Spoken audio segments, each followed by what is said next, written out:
Hey Ryan, Yes, Andrew. why do you have such a big erection? Because Gawker is dead. Let's all masturbate. Welcome back to the Explosion of Happiness podcast, episode number 47. It is time to talk about video games and be very happy. It is August 24th, 2016. I am your host, Ryan. And in this weekly podcast, we chop off a limb to get honestly, a way better one, and talk about video games. Andrew, how does it feel living in a world where Gawker Media no longer exists? I wanted this to be true. Oh, sorry. This is very emotional for me. Oh my god. The instant that Hulk Hogan had sex with that dude's wife, I was like, who cares? Nobody cares. This isn't a news story. And I saw Gawker try and make a news story out of it. I'm like, well, that's the kind of piece of shit company they are. And to have that be their undoing is... Like, I know that there's a void now, and somebody's just going to come in and fill it, but Gawker was shitty, Kotaku was shitty, fucking Jezebel is disgusting crap half the time, and to have those gone, even if it's just temporary, it's nice. Oh, it is so nice. Oh, wow. Okay, I thought Vice was also a terrible site, but here they have an article titled, Vice to Gawker, fuck you and fuck your garbage clickbait. I love it when shitty websites tear into other shitty websites. I was going to say, I don't think anyone on this earth is sad about Gawker going away, except for when I typed in Gawker into Google. The first article I came across was Gawker is dead, an appreciation, and it's by the Washington Post, another shitty news source. So there you go. And then they go on to write about how Gawker made a lot of great things on the internet and how they inspired lots of great writers. And even though they wrote really bad things, sometimes they inspired everyone else to be better and become better writers. And I think they kind of have it backwards. I think it was actually the other way around. And that just sounds like one of those really hollow, like copy paste. Like they just have that in a Word file, and all they had to do was fill in Gawker. Yeah. I will say the people that are probably really upset are the people that work for Gawker, because if I was a piece of shit talentless hack who was skating by day to day, not doing fucking anything and just pretending I knew how to write a news article when I had no fucking clue how to write a news article, and it was plainly obvious, but for some reason my bosses didn't know, and they kept giving me money for just doing fucking nothing at work, I'd be really upset that Gawker's going away, because there goes your meal ticket. Who's going to fucking hire you now? Funny you say that. Normally I say it's very tasteless to celebrate someone losing their job, but in the case of the writers for Gawker, I'm actually very enthusiastic about them all setting out to begin their new careers as Starbucks baristas. I think they're all going to be really good at it. I think they're going to get jobs as garbage men, because they're really good at handling trash. Oh, fucking burn. I can't top that. To quote this final line in the Washington Post article, it says, Gawker and its writers, despite some steps backwards, made the web better. It made the web what it is. And the fact that they're stating that as a good thing actually kind of proves that Gawker actually did some irreparable damage to the web the way it is. And they set things in motion that will probably never be reversed. At least, I mean, I would hope to see that. I would hope to see clickbait become a thing of the past someday as I get older, but I mean, let's be real. I think it will, but something's going to replace it. And it's just these things are cyclical. So some new fad will catch on and it'll go away, but the new fad will be equally as annoying. Nothing is forever. And when people say all good things end, I like to look at it in a good way and say all bad things end too. We're actually everything ends. Yay. We're living in the universe of Dark Souls. There's always an up and a down. There's always a cycle. You can never escape it. But yeah, anyway, that was kind of the big thing. Actually, I don't know if it happened this last week, or I think it might have happened right before our last podcast recording, but I forgot to bring it up. And yeah, it's a great thing. Everyone is celebrating. Everyone's happy. The media company that bought it, they're just ripping out the assets and getting rid of everything else, or apparently I thought they were going to just salvage it, maybe restructure it, but keep it going. But it looks like they are scrapping everything completely. Nice. And thank God. Basically, it was them trying to just fuck over Hulk Hogan, and then he fucked them up like a true American. Yeah. That whole story is so fucking... I have no patience or tolerance of anybody that wants to take the side of Gawker in this debate. When people are like, oh yeah, but Hulk Hogan said some really mean things, and I think it's, no, fuck you, that was a private situation. They smuggled in a camera without him knowing it. They recorded him having sex without him knowing about it. Believe it or not, people do behave differently when they think they're in privacy. Everybody does that. Like Gawker tried to use the excuse that they were expressing free speech by putting the videotape out, and fuck you guys for even trying to use that as an argument. Sure, they would have been able to use that if The first time a judge gave them a court order to take it down, they took it down. The instant they left it up, when they got that court order, and then posted articles mocking the judge, saying they're going to do what they want and they can't be punished for it, at that point, they deserved every single ass fucking they got afterwards. You mean Gawker thought they were above the law?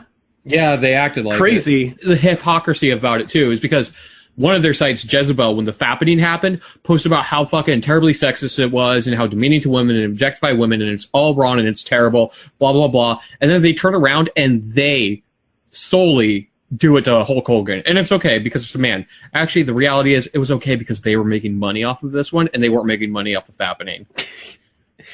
Because guess what? They had no moral standards. The only thing Gawker Media cared about was making money.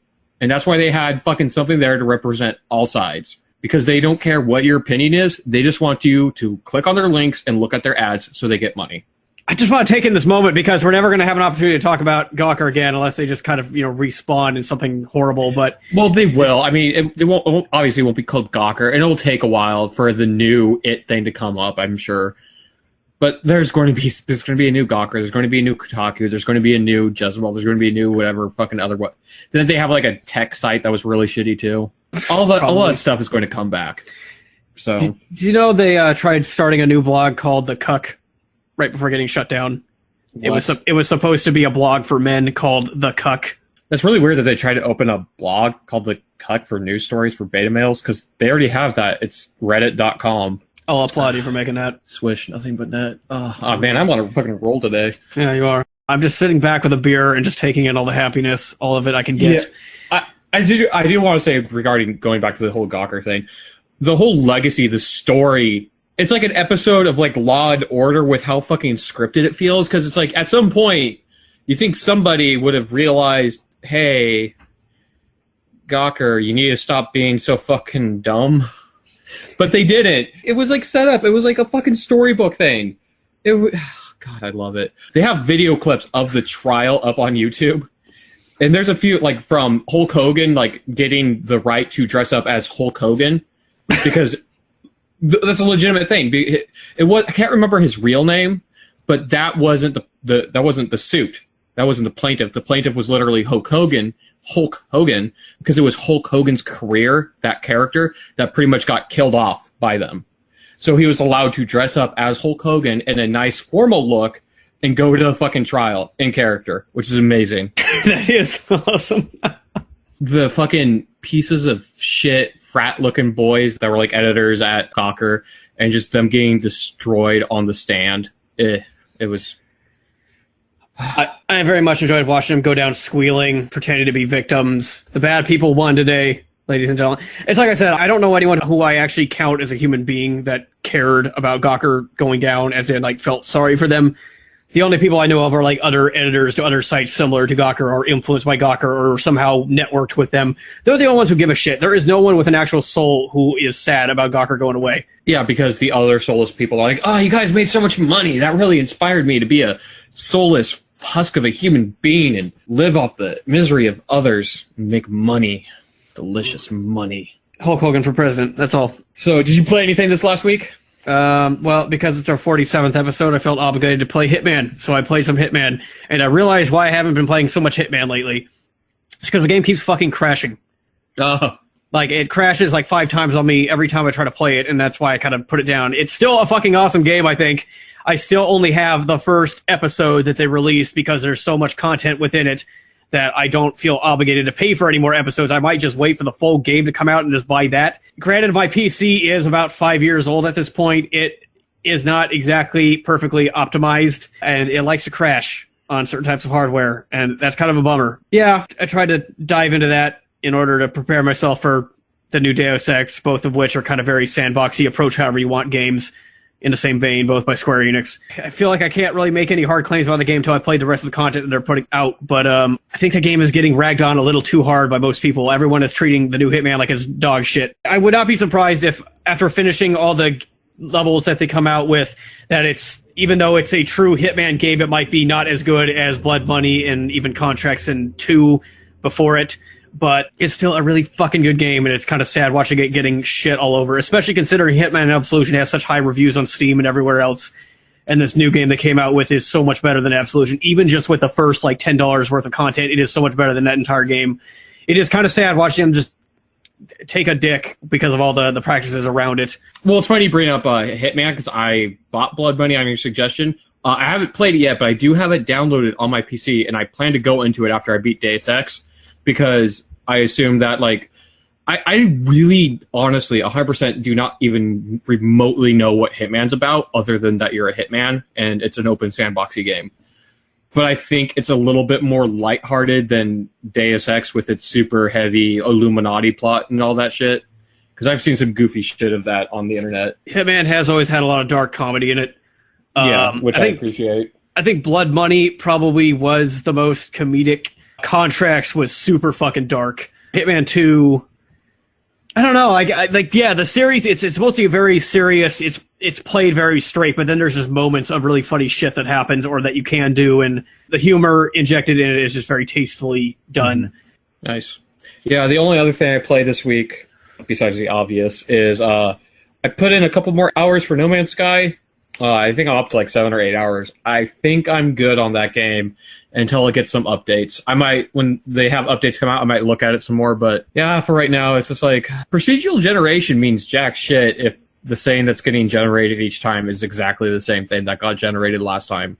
Like, on a technicality, you can say it's different, but if it doesn't feel different to just a person playing the game, who cares? I also tried to pick it up and play it a few more hours. My ship got destroyed, and I found myself in need of all these resources, and I was like, fuck this. I will say, though, as you get closer to the center of the galaxy, you tend to run into more lush planets with lots of plant life, and I found a lot more pretty planets as I was going my merry way. But well, yeah. I'm glad to hear that shit gets more lush, because I feel like every planet I visit is red, blue, yellow, or green, with mushrooms and rock formations. Yeah, I found some really pretty planets where I was at, and it was what made me want to keep going. But once you're trying to upgrade your shit to a certain level, you need to find more specific rare resources that cause you to have to hoard a lot more, and it gets kind of stressful, and you find yourself aimlessly wandering around just hoping to find shit, and it just kind of drags. But yeah, I think No Man's Sky will continue to be a game that's like easy to pick up and just play casually for like an hour here and there, like every couple of weeks or something. Yeah, the mechanics in it are so incredibly shallow that even if you didn't play the game for a year and you picked it up exactly where you are now, with all those systems to repair, you'd be able to do so pretty easily because the game's so shallow. And not fun. True. And then that leaves, I think we both played about the same amount of time of Mankind Divided. My initial thoughts on that game are it's cutscene heavy to start off with, which kind of made it, like, as soon as I finished the like intro and the train cutscene, I was like, I'm done. I need to put this on a short break. But I liked what was there. I liked that little intro segment. Yeah, I don't really mind like the actual cutscenes. I kind of like them. I've never really cared for the in-game things where it like locks you into a view and you can only look around for like 5 minutes. Because then when you replay a game and you get to those segments, like, cool, I guess I'll go jack off in the other room for like 10 minutes while this game plays itself. The only two things I can say about Deus Ex so far is it's surprisingly well optimized. It ran surprisingly well on my computer for how pretty it looked. And the stun gun is absolutely fucking worthless. Yeah, I knew that from the first day. Well, not the first one, but I knew that from Human Revolution. I went for the dart rifle. Are you talking about the original Deus Ex? Or No, this one. I went for the dart rifle in this one. Oh, like the sniper thing. Yeah. Okay. Because from Human Revolution, I knew the stun gun fucking sucked. So when I was given the choice of the stun gun in this one, I said no, because the stun gun fucking sucks. Okay, yeah, see, I forgot that, and then immediately regretted it when I'm, like, standing 3 feet away from a guy, and I'm shooting, like, 5 times, missing every time, going, well, great. Yeah, the thing with the stun gun is if you're going to stun somebody, it's close range. You may as well just fucking run up to them and press Q. Yeah, I'm confident. It's probably going to be a good game. Did you want to talk about the pre-order shit? I don't know if you've heard or not, but if you pre-order Deus Ex, you get a ton of bonuses. That includes credits and Praxis kits. It turns out those credits and Praxis kits are one-time use only on one save file. Oh, yeah, I read that in the reviews. Yeah. When I switched on the game, I was like, I can't help it. I have to look at the user score before I start the game just to know what I'm in for, and oh shit, it's mixed. And I read, I'm like, okay, it's all pre-order bonus complaints and mostly that. Yeah, those seemed really fucking shitty. I'm just trying to ignore all of them. Yeah, same. I don't like that. I don't like pre-order bonuses that give you a ton of strength right away. Dragon Age Origins, despite how much I seen its praises, did the same thing, where it gave you really strong armor right off the bat if you like pre-ordered it or got the special edition or whatever. And it kind of made the early game sort of suck because every time you got a sweet piece of armor, you're like, I don't care. This dragon armor that I already have is better. And that kind of holds true for these games where it can make the early game really not entertaining. I kind of don't really care that the pre-order bonus is one-time use because normally I don't pre-order games. I only happen to buy this like a day early because I found a good deal on it. But I'm kind of surprised so many people are angry about their pre-order bonus not mattering, because that just hints to me people bought this for the pre-order bonus. And that's it is shitty, I think, but at the same time, I'm in your boat where I really don't care because I don't want that in the first place. Like, same thing with you. I got the game early for like 25% off. That's why I got it. I didn't get it for the pre-order bonus because I don't give a fuck. But at the same time, it feels really shitty to have this be such a big media point right now for the game when it really does feel like Eidos put a ton of good, honest work into what seems to be a great game. And all anybody's talking about with the launch is that it has a really shitty pre-order practice. And that was probably forced upon them by Square Enix. I think it goes beyond the pre-order practice. I think what everyone's actually mad about is the cash shop in-game and how you can buy a lot of single-use items in-game. Yeah, that is so fucked up. And that kind of, it's in the same vein as the pre-order bonus where you can only use it once. And yes, that is completely fucking inexcusable. Yes, that needs to be criticized, but what I think people need to understand is that if you're not a complete fucking moron, don't ever pay for that. Ever. If the game sucks because you don't have those fucking bonuses, then it sucks. Honestly, I kind of feel the same way when I played through Dead Space 3. Everyone was talking about the in-game cash shop. I never paid attention to it because the whole game was designed around not needing the cash shop, and it felt like that. The cash shop is only for people who don't want to play the game. At least that was the case of Dead Space 3. I don't know what it's going to be like in Human Revolution. Mankind Divided. Mankind Divided. Yeah, I mean, unless, people use it to get through the hardest difficulty where you only live once. If you can just buy microtransactions to get through that and get whatever little achievement you want from it, then I guess there you go. But that's ridiculous. Yeah, it blows my mind, too, because the game has difficulty settings. So why don't you just play it on the easiest mode where the game is probably piss easy? Part of me is saying it just comes with AAA games now. You can easily ignore it. But another part of me is saying, it needs to be brought to attention. They need to be criticized for this because this is just continuing a trend that's only going to get worse. That is my worry. That AAA games will start coming out that do have bullshit difficulty, but then have an in-game cash shop on top of costing $60. That's not true with this game, which is why I'm willing to just ignore it. But that's the worry in the back of my mind. It's like, okay, what if Deus Ex Human Evolution, or whatever they want to call the next one, Augs for Life. What if that one has one difficulty setting that's ridiculously hard, and every time you die, it loads up a link with an ad to the cash shop that says 99 cents for a Praxis kit? That's already the case in a lot of games. Well, a lot of those games are like free to play though, and as soon as I see those in a freemium game, I'm like, I check out. I don't play it anymore. Mm-hmm. But if I paid $60 for a game and then that happened, I'd be furious. I am happy that people are reviewing against it somewhat. Similar to how I was saying how Hitman is getting ragged on too hard. I do think it's totally fair that a game is getting so many negative reviews for all the bad things surrounding it as just a way of sending a message to the developer saying, hey, fuck this. Similarly to how this new Deus Ex is getting really bad reviews because of all these practices. Those reviews are probably going to affect other people's decision to buy the game. And if it becomes clear to publishers that if we keep doing this, gamers are going to talk other gamers out of buying our game, we should stop doing it. Review scores can implicate even more things than they used to, such as just the practices around the game itself. And this is one game that's had a lot of shittiness surrounding it, starting out with the original pre-order bonus and all that crap. Yeah, that's true. They dropped all that after getting knocked so hard, and then they just kind of found other ways to do it. Yeah. On one hand, I really do think it's a shitty practice, but I also get the production company's desire to further monetize games, because when I was a kid, you could get Chrono Trigger or Secret of Mana for $60. And obviously those games cost way less to make than Deus Ex, which also cost $60 at release. It's like they were almost immune to inflation, which is nice as a consumer, but logically speaking, I can understand why a production company would want to further monetize games. I don't mind them necessarily trying this stuff out and seeing that it doesn't work, as long as they get the message, as soon as they can find the right way to do whatever. I mean, yes, that sounds like a shitty compromise excuse. Honestly, part of me would rather pay even more money for a really good game mind you. I'd be willing to pay more game just to have none of this bullshit be a part of it at all. Like Bloodborne 2, for instance, I dropped. Even not saying that Bloodborne 1 had any of the bullshit. Bullshit. God, that'd be terrible. But I'm just using Bloodborne 2 as an excuse because I think that's a game that I'd really like. I'd be willing to pay extra money just to ensure that it's a really high-quality product with no bullshit in it. It's a complex issue that a lot of people want to boil down to a really simple, this is bullshit. Usually I'm willing to forgive the kind of things that Deus Ex is pulling as long as it is completely unavoidable. I mean, not completely unavoidable. As long as it's complete, yeah, I get. As long as it rapes my wallet as hard as possible, as long as I get to give them as much money as possible is what I'm saying, I really appreciate it then. As long as the Square Enix board comes in and holds me down and fucks my wife in front of me, I'm completely okay with that. Precisely. Okay, what I meant to say, obviously, is that I like it when, in the case of Dead Space 3, which I'm not necessarily saying was a good game, all the freaking out over the in-game microtransactions, it did not affect that game in any way whatsoever. As long as that is the case, as long as there is a game to it that I can appreciate, that I never feel incentivized to drop money on stupid shit like one-use items, then I'm okay with it existing there for the fucking idiots who don't know how to install Cheat Engine and use that. Because that's what you do. We used to have these things called cheat codes, you know. Whenever I read a fucking media outlet such as Gawker who would write something stupid like, no, it's totally okay because not everybody has time to play these games. Sometimes people just need to be able to get through hard parts. We had things called cheat codes. What happened to cheat codes? That was the go-to for these situations.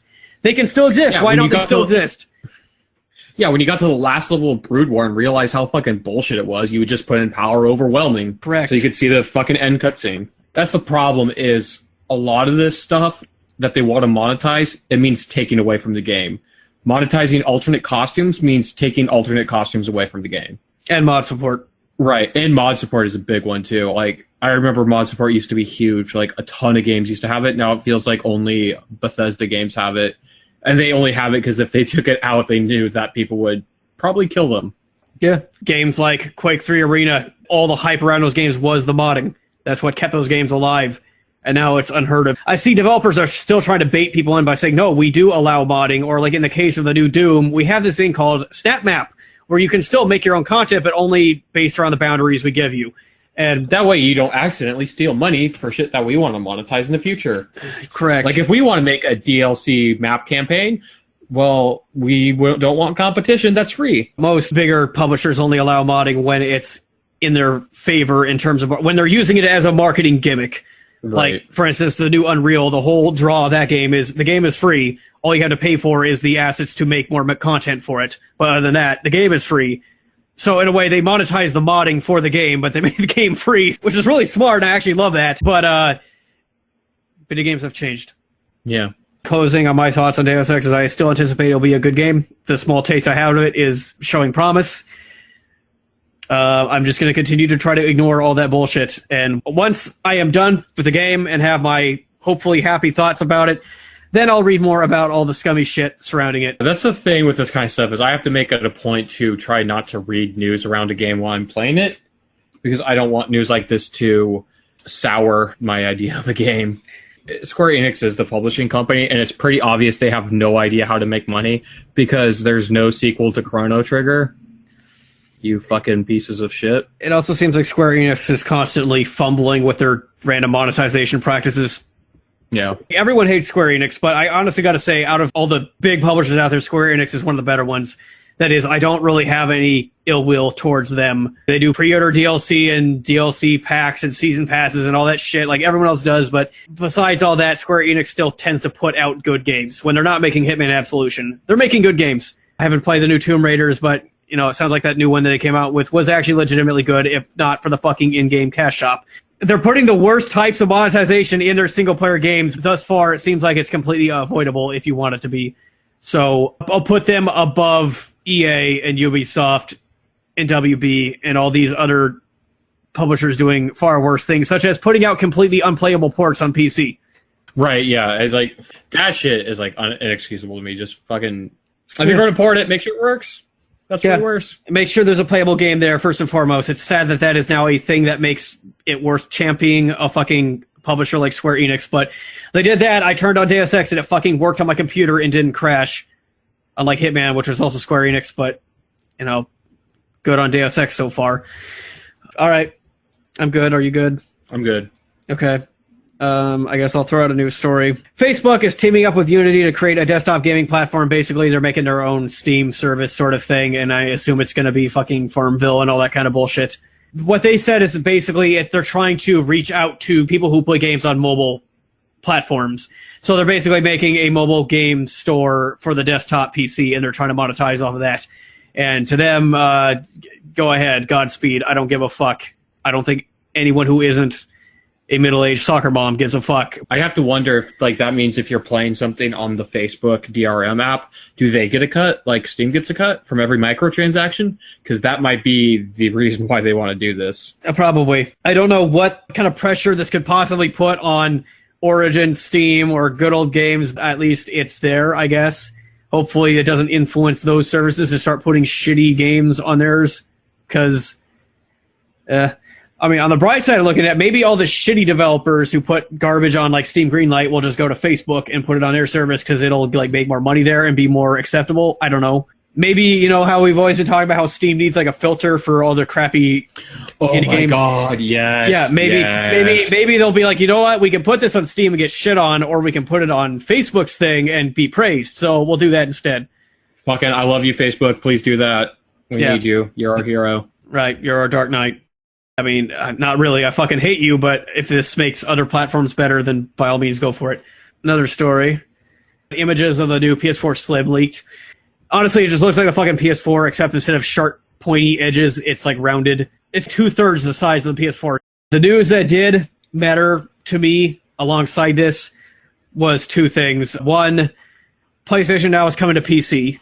I don't particularly care for that service, but they're doing exactly what I predicted they were going to do. They're going to be making a desktop presence. And two, they're making a wireless adapter for the DualShock 4 for PC via USB. And I'm actually really happy about that because the DualShock 4 is my controller of choice when playing on PC. Maybe this USB adapter, the wireless adapter, will only work with PlayStation Now. I'm hoping it'll just make the PS4 easier to use on a Windows platform. That'd be really nice because every time I try and... I always feel like it's such a hassle to use DS4 to get the controller to work. It doesn't always work with games. Like, it didn't work with Dark Souls 3 at first. I had to fuck with it a shit ton to get it to work, and I hope it makes it just... Because the Xbox controller is fucking easy to use. If this attachment makes it just as easy to use the DS4 as the Xbox One controller... sold day one purchase. I bet you do the same thing. You always fucking forget to turn on DS4 before Yes. And then you gotta close out the fucking entire game, and sometimes you have to reboot the PC for God knows what reason. So, and I agree with you. I think the DS4 is... Well, first off, I think all the current gen controllers are really fucking good. I like the Xbox One controller. I like the Pro controller for the Wii U, but I love the DS4 controller. It is amazing in my opinion. Agreed.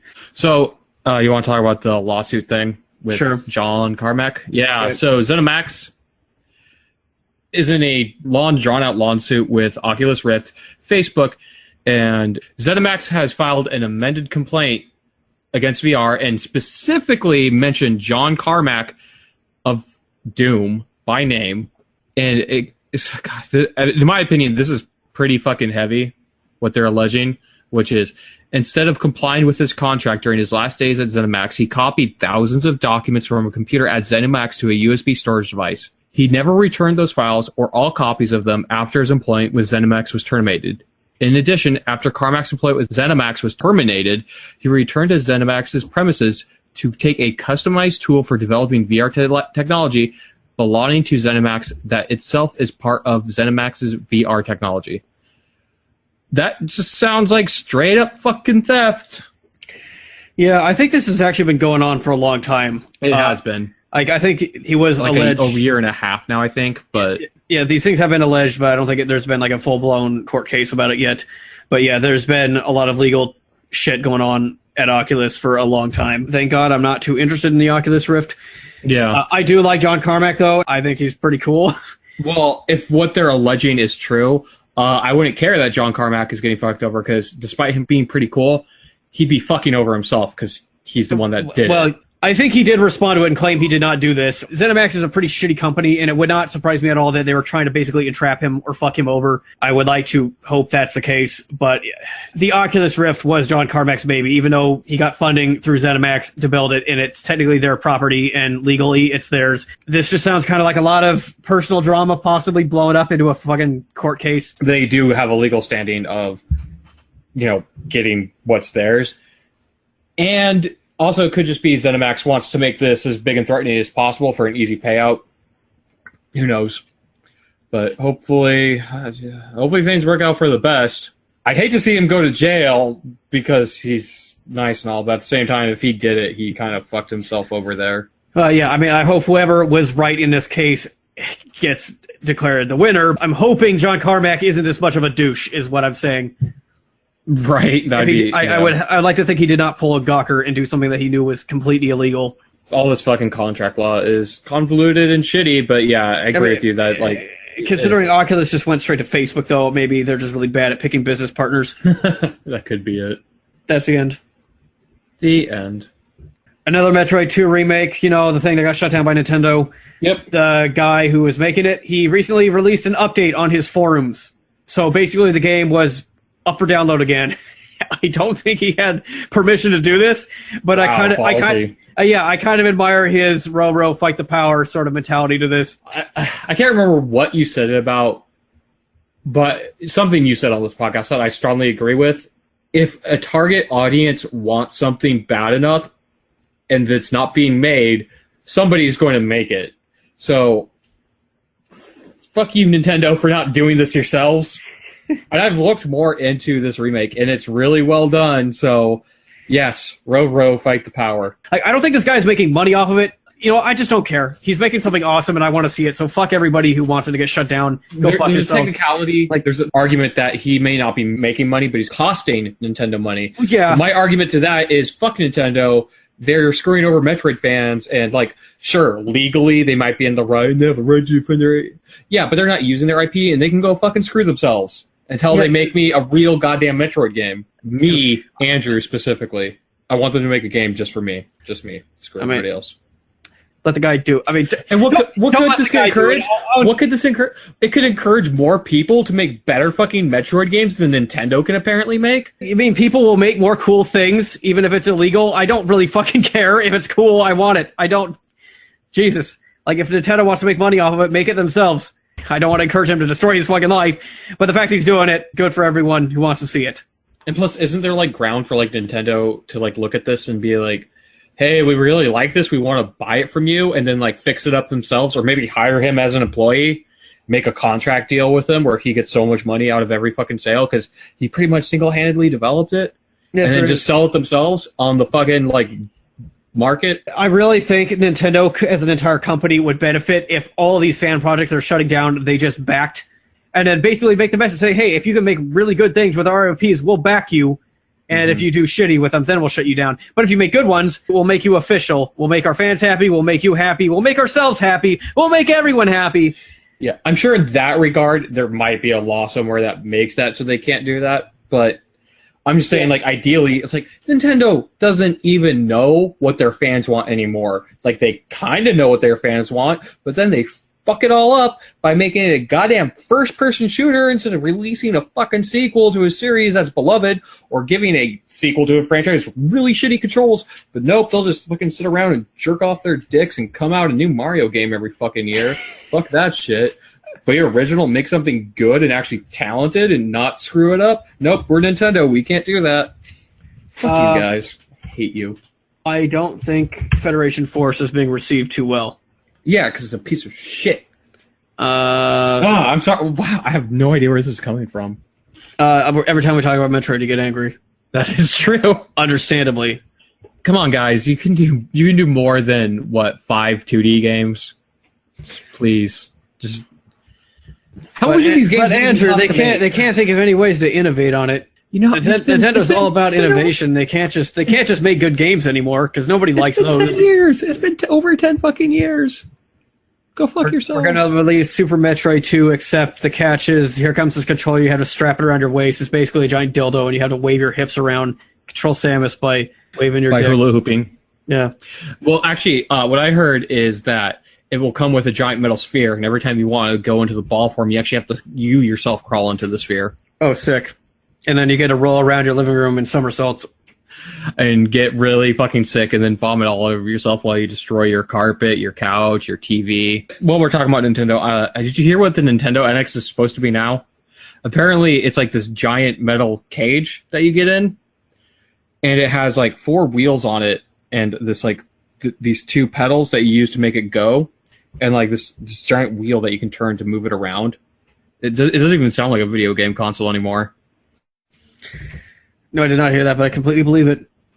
All right, now we can. I'll believe every single thing you tell me about the NX until I know what it is, because fuck them for still not revealing what the fucking thing is in the fucking end of August. And I seriously fucking thought this was going to be the month we find out. And granted, we still have exactly 1 more week for this month, but Nintendo, what the fuck? It's becoming a joke almost. Like, at first, it was like, wow, they haven't announced it yet. Man, they're really pushing it. Jeez, they should be announcing it now. And now it's just a giant fucking joke. Like, seriously, like, are they just going to announce it the day it comes out, and then nobody's going to buy it, and then they're going to consider it a flop and go bankrupt? It's starting to seem that way. The one reason I can believe that they would not be talking about it is something I think Shigeru Miyamoto said, which is he's worried about imitators if they announce it too soon. And I actually I forgot to mention this when I was bringing up the Sony news. Sony did announce they're making a new portable, a successor to the PS Vita. Nice. So, you know, I expect it's probably just going to be a stronger Vita. It'll be to the Vita as the Vita was to the PSP. But I'm also wondering, maybe now that the documentation on the NX is out, Sony kind of just absorbs all the things that succeed about other devices and just kind of slaps it all together. Impressively, they roll everything together in one package very conveniently. But I know Sony was just waiting for Nintendo to reveal their shit so they could be like, okay, we're going to build this into a device that's actually practical and market it to people who are upset with whatever Nintendo's doing. I'm starting to think they're probably not going to release the NX as early as they say next year. It's probably going to be a fall release at the rate they're going about it. Yeah, it definitely seems that way. The reality is they're having a lot of last-minute decisions. Maybe they saw when there was the leak and they saw people were responding. They're like, oh, shit, people aren't actually going to like this that much. The latest leak, I actually don't mind it nearly as much as I mind that loud fucking engine, but that happens to be on schedule every week. It's kind of hilarious at this point. That guy probably just gets off work every day and drives his fucking douchebag mobile around. Yeah. What the fuck? Maybe his job is to drive that douchemobile around. Oh. I don't know. We were talking about the NX and that completely... Yeah, the leaked image didn't really bug me that much. Like, I thought it could be... As long as the remotes work and they're comfortable and the games are good, I have no... You know, my only worry would be, like, kind of what you have with the Wii U now, where they're not willing to cut the price. That could be a problem. But I don't see any reason why the NX, with what's been leaked at this moment, is shitty, per se. Yeah, even like third-party developers like 2K, and I think even, well, I actually have an article open I wasn't going to bring up, but I'll read it now. It says, Electronic Arts speaks about its Nintendo NX plans. Nintendo is such an instrumental part of the whole industry. They deserve to be successful, and they deserve to be a major player in the business, given their pedigree. It's not only the machines they've built, but also the IPs they brought to the market. There are very few companies like Nintendo. Whenever they bring something to the market that we see an addressable market for, we'll be there. Given that they haven't announced a new console officially or shown it, I can't comment specifically, which is oddly high praise from EA, considering they kind of just shit all over the Wii U when Nintendo refused to put Origin on the thing. Do you remember that? Yeah. Yeah, EA wanted to have some special partnership with Nintendo, but they wanted their fucking online service to be the online service, and Nintendo was like, no, fuck you. And then EA was like, well, no, fuck you. And then they didn't put all their shitty games on their console because they To be lost. fair, at this point, I kind of would rather have Origin on Nintendo's hardware than what they're using now. I honestly wouldn't. I mean, if you're talking about the infrastructure, like, I don't think what EA actually wanted was, like, all of Nintendo's games to use Origin. Maybe that was the case. I think what they wanted was just their own games to be Origin. On the store side, it's a complete fucking disaster, but in-game, I actually like how simple the online is in games like Super Smash Bros. And Mario Kart. Even though it's lacking in, like, community features, I really don't give a shit because I don't buy Nintendo games for that. And I like that it's free. I would rather have it be free and shitty than $60 a year. Yeah, but it still needs some improvements, like transitioning from one console to the other. Like, transitioning from the 3DS to the new Nintendo 3DS was a bitch. Like, Yeah, but I don't think EA would handle that any better, honestly. EA is they're constantly changing their platforms. Like, I don't even think they're using Battlelog anymore, this big thing that they forced Battlefield players to use for the last 3 Battlefield games and kept shoving it down everyone's throat, even though nobody wanted it. And now it looks like with Battlefield 1, it has its own launcher. So, way to go. That's just the way of EA. You want this, you want this, you want this. No, we don't. No, we don't. Yes, you do. Yes, you do. Eat it. Okay, fuck. Come back. We'll get rid of it. Maybe the 1-year anniversary of our podcast will be when we finally get to talk about the NX. But that'd be amazing if it was timed perfectly for episode 52. Yeah.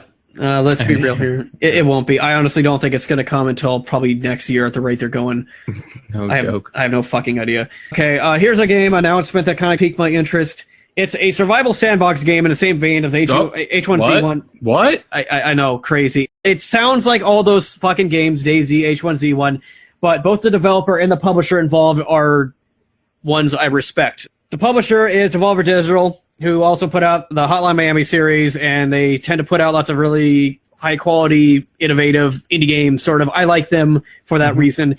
The developer is Crow Team, who is famous for the Serious Sam series, and they recently put out The Talos Principle, which was another game that was very well received. Yes. So I like them as a developer. They're working on Serious Sam 4. They announced a Serious Sam VR game at E3. The name of the game is called Scum, and basically you play as a prisoner on an island with a bunch of other prisoners.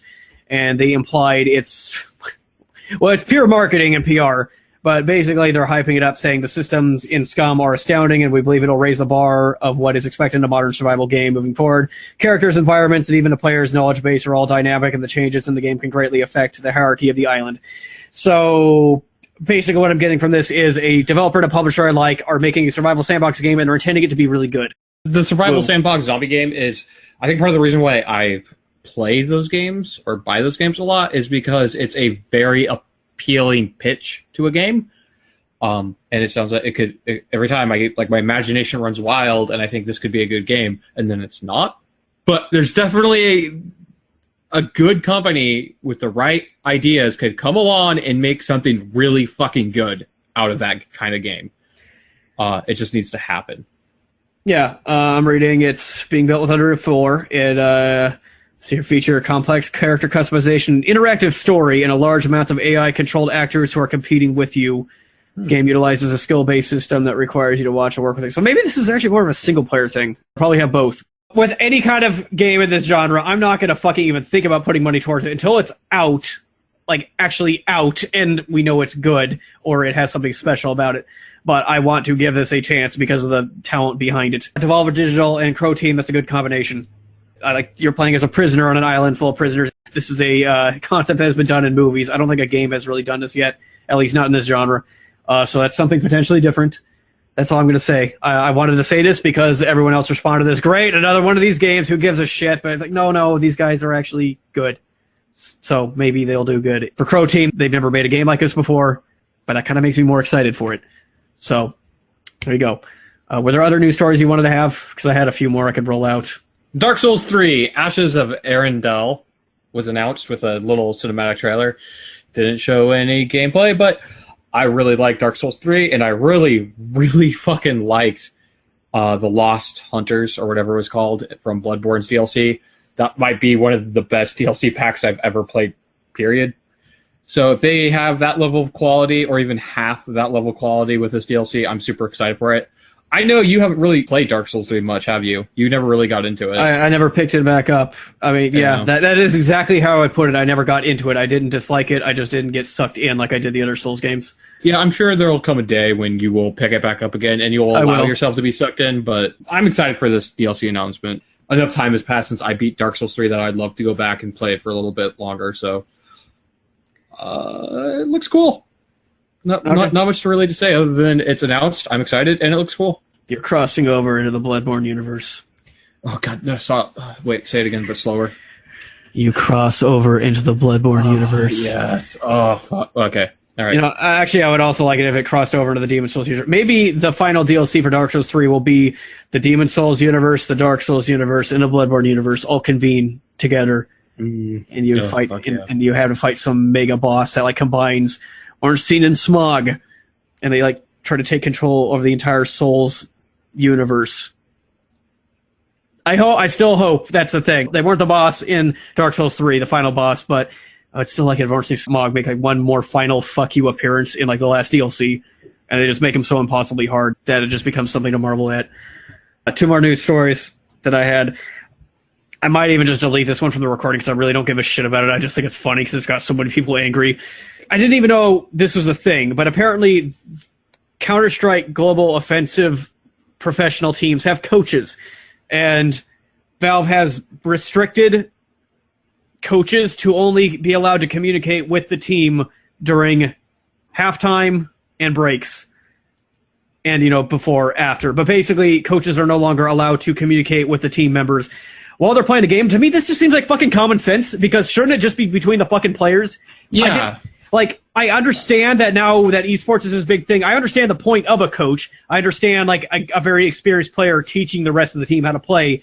But this idea that the coach is one of the players and needs to be on the fucking stage with the rest of them just seems like fucking horseshit to me. As we all know, esports is very much, these games are very much a sport. So I'm going to compare it directly to another sport that is on equal footing because they're the same thing. And that's NFL football. To my knowledge, I think they have like a headset that they talk to each other with. But during the actual play, the coaches don't really do much. Like, that's a good point. They talk before the play, after the play they do. But then you have baseball where the coaches are actively usually communicating through hand signals with their pitching staff. So it's kind of hard to say. There isn't really precedence when it comes to, other sports that are equal and the same, like an esports game is, like StarCraft 2, which is the equivalent of soccer. That seems kind of game-breaking, because I thought that usually there's a team leader who makes the call-outs, because in Counter-Strike, even when you die, you can still communicate with your fucking team. So I figured the team leader would be the kind of coach, but apparently there are just extra members who are just standing around telling other people what to do, and that just seems totally fucked up and needless in a competitive setting. When you're not competing, go ahead, have a coach who teaches you how to play the game as a team, but I don't think the coach is part of the fucking team. To read some of these comments, new coaching rule is pathetic. Valve was never good at pushing CSGO forward, but why send it rolling back downhill any further? I agree, they're probably going to hurt the fucking player base with this. They're probably going to upset all the players. I'm sure most of their players don't like this because they're all a bunch of esports circle-jerking douchebags. But it sure makes me happy. Fuck you. I'll be honest, in the end, it really doesn't matter because both teams have that position available. Can you imagine, like, people speedrunning Super Mario Brothers and having a coach yell at them while they're doing it? Oh, God, that'd be awesome. Remember to wall jump! You gotta wall jump! Come on, man! You can do it! Take the far left pipe! Far left pipe! Stay focused! I guess, on the final note I can say about this is, I can understand the blowback if this was something that was accepted up until now. Obviously, they gave a pass to this. They said it was okay, and this became the norm for the competition. But now that they're putting this new rule in effect, it's going to dramatically change everything. That's the thing. That's the thing that gets me. Is like, it feels like, where's the controversy? What's the reasoning behind it? Both teams have access to it. This is like another member team player slot, pretty much. And coaches are huge. Coaches are super fucking important on teams. So it doesn't matter, really. Their quote is, since the goal of our events is to identify the best 5-player CS teams and exhibit the best combination of all CS skills, the current participation of coaches in the game is not compatible with that goal. You know what? Yeah. I agree. That's acceptable. No, and I get that reasoning, but at the same time, it's like I said, they don't need to make this change because there's at sixth person, and both teams had it, and that's what the meta was up until now. And changing it, honestly, is really only going to piss off really fucking dumb people. But really fucking dumb people are the people that like esports in the first place. So you're just pissing off your target audience by doing this, dude. So the bottom line is, as a business practice, this is a really dumb idea, but as standards for competitive video games, it's a good thing. Yeah. And I'll be completely honest, as long as esports continue to maintain or grow, this change won't matter. It will go away. Take my opinion and throw it in the fucking trash if you actually care about this, because to me, when I play Counter-Strike, there isn't a fucking extra person who isn't playing and is just sitting in a spectator mode telling everyone what to do. That's not how 99.9% of people play fucking Counter-Strike. So I don't see a fucking problem. If you're gonna have professional teams competing for money, you might as well have them fucking play the game the way everyone else does, because it just makes it more relatable. Cool. I just want to watch the world burn, and that's what Valve is doing with CSGO right now. On a side note, they're actually fucking up the game with really stupid updates and not fixing other problems. Every time they update the game, they fuck up a bunch of things. They added this new update that changed all the sounds of the weapons, which honestly I kind of saw a reason behind it was to make certain weapon noises more identifiable. So in a competitive sense, it made sense, even though the weapons sound like fucking shit now. On another note, they keep fucking things up. Like now, like maps have broken spawns where you'll like spawn into a fucking ceiling and stuff like that. And God. It's completely fucking ridiculous that this game has been out for this long and they're actively destroying the game with updates without fixing important things like spawning and whatnot. Yeah, just esports, circle jerking. Bottom line, change is good. Your favorite players might lose now because of this. What do you fucking do? That makes it more interesting. Suck my dick. Change is terrible and frightening. What are you talking about? Okay. Final big news story. Saved it for the last. I already told you this. Allison Road is back. Yes. Really quick before we get too excited. When you first told me this, I didn't realize it. And it's something I found out later. It's back-ish. It now has a development team of one person. So it's back with a release date of 2027. Did he ever come out and say why he scrapped it? It was a really generic reason. Creator Christian Kessler announced that Allison Road was being revived in a statement to IGN. Kessler stated that he was going to be creating the game under a new label called Far From Home that he and his wife co-founded. According to the article and his Facebook post made on the official Allison Road Facebook profile, Kessler took some time away from Allison Road after the cancellation was announced. After the time away, he went back and looked at all the work that he had done and started making a few changes to the story, some new drawings and layouts, and quickly picked up where he left off. He describes some of the feelings when coming back to work on it as follows. It almost felt like coming home to a place you've never really left. So it really sounds to me like when he canceled it, he was just kind of like, fuck this, I need a break. Good. Yes, it's another one of those games, but as we said before, it seemed like it had potential to be one of those good kind of games, as in it would scare the living fuck shit out of you. Yeah. I noticed that in like the teaser videos, they never had you run away and hide behind a box, which is great. Yeah. Like, if you're gonna make a very minimalist survival horror game, at least have the decency to scare the living shit out of you in really fucking horrifying, ingenious ways. But anyway, I'm happy Allison Road is back, and I'm happy Gawker is dead. Yay. And I hope the NX isn't shitty, as always. Mm-hmm. And hopefully it's better than this podcast. Because this podcast is great and blessed by America and the Chinese Communist Party. And I was listening to another podcast where the host was talking about how most podcasts are complete bullshit, where it's just a bunch of people whining about video games or something. And I took offense to that because in reality, our goal isn't to make ourselves feel better. It's about making everyone else feel better and make them pity us and be thankful that they're not us. Yeah, that's really what it comes down to. At least when we whine with class and no shame. Yeah, and with a background. I've been playing video games since I was like 3. And we get our ass kicked in real life every day in a really shitty job. So fuck you. You're right. I like to bitch about video games. It's how I relieve stress. Woo. If you like this podcast or any of our podcasts, sincerely, thank you. Seek medical attention immediately. I know you don't think you need it, but you listen to us. You need it. Hey, Ryan, where can they find our podcast if they already know where it's at? You're so fucking depressed. Oh, dude, we didn't talk about the fan meetup. That was so much fun, guys. I really appreciate everybody that showed up over the weekend, meeting everybody in person that like enjoys listening to us.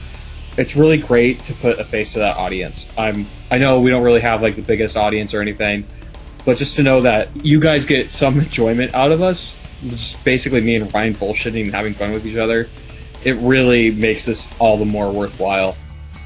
Sincerely, thank you, all of you. It was great. Yeah, it was nice to have that 100% turnout rate for our meetup. One of the other attendees that night claimed that he might go home and listen to our podcast, so if you're listening to this, Jacob, suck my dick, you asshole. Also, thank you, and suck my dick. You can subscribe, stream, or download our podcast via the RSS feed on explosionofhappiness.com. You can also find the podcast on iTunes or stream our content through YouTube on the channel Explosion of Happiness. That'll be it. Thank you for listening. And until next week, goodbye. Bye-bye.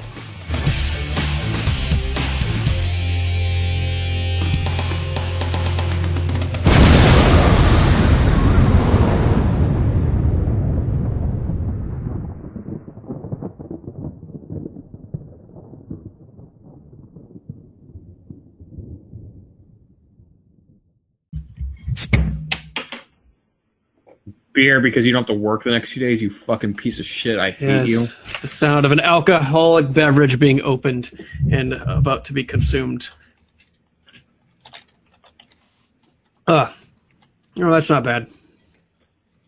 You ever had Rainier Pale Mountain Ale? Yes. Yeah. My somebody I know, like reverse stepdad, he loves Rainier. So I mean, it was expensive. I was expecting it to be good. It's decent. Don't think it was worth the price. But I'm not a beer snob, so what do I know? I hate beginning podcasts. It's always kind of stressful. Maybe I just get anxiety attacks. everybody on the internet is currently judging you. That's if you fine. say something remotely sexist, racist, religionist, ableist, heightist, weightist, histist, everybody will hate you, including your parents. They'll disown you. No lives matter, and I hate everything. Ugh, you're such a piece of shit. Nice. Yes, it was nice. I mean, I guess I'll ask you what you've been playing. Well, what the fuck is with my brain? Jesus Christ. Did you play any games? I said I'm on a roll, and now my brain turned off. As like revenge. Listen, I never get to be happy about things, okay? I never get to play video games I enjoy, and I might be able to enjoy this one, so I'm gonna enjoy it. Fuck you. I'll hate myself for enjoying it later once I realize how shitty the publisher is being about it, but fuck you. I just want to enjoy things. I just want to enjoy. I want to feel joy. Yeah. I'm kind of angry now because now that I play Super Mario, and now that I have played through Super Mario, the publisher is Devolver Digital, the developer is Crow Team, and Crow Team is the developer who made the Serious Sam series as well as that puzzle game. That name I forget. What's it called? Fuck. I don't know. God damn it! I'm gonna have to look it up. Shit. Another quality podcast. Yay! It's a game that I heard a lot of good things about that I actually intend to play someday, maybe 50 years from now, if I ever get It's time. recording. Let me go through. I'm going through my entire Steam backlog of unplayed games. This is going to take a Not while. going to take a while. Okay, going through the A's, the C's. Okay, the D's. Oh, I have Daikatana. I should play that.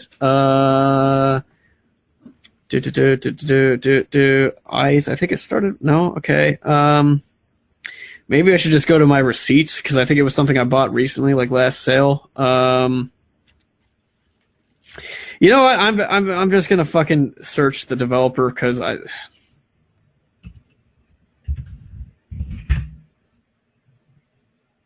know as soon as I read the title, I'm like, God, I'm a fucking idiot. That was so easy to remember. Okay, there we go.